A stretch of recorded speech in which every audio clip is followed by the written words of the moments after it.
শেখ হাসিনা, তোদের হাইকোর্টের রায় তোদের কাছেই রাখ। তোদের রায় আমরা মানি না, এই রায়ের উপর আমরা থুতু দেই।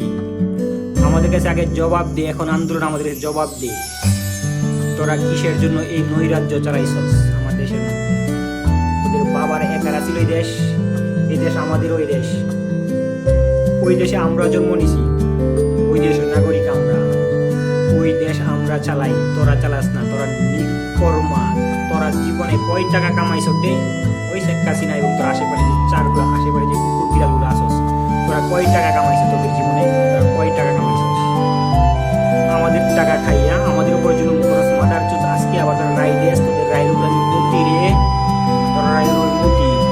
যদি পদত্যাগ না করস, তাহলে তোদের বংশ নির্বংশ করে গেলাম বলতেছি। আমি যদি না পারি আমার ভবিষ্যতে কেউ অবশ্যই করবো, বিশ্বাস করি। কারণ তোরা আমাদের উপরে বহুত অত্যাচার করছিস।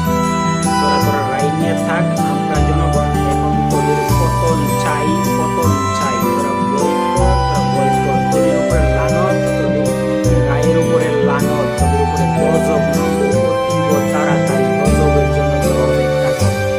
তোরা এই নিরপরাধ বাংলাদেশ ভবিষ্যৎ প্রজন্মটারে তোরা নষ্ট কইরা দিছস।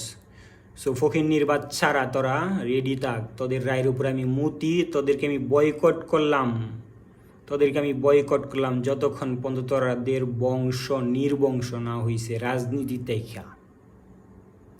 তোদের বংশে যারা আছে, যাতে বাংলাদেশের মধ্যে কোনো দিন কোনো রাজনীতিতে না আসতে পারে, ওই পর্যন্ত যতক্ষণ না হইছে ততক্ষণ আমি গুলাম আসি।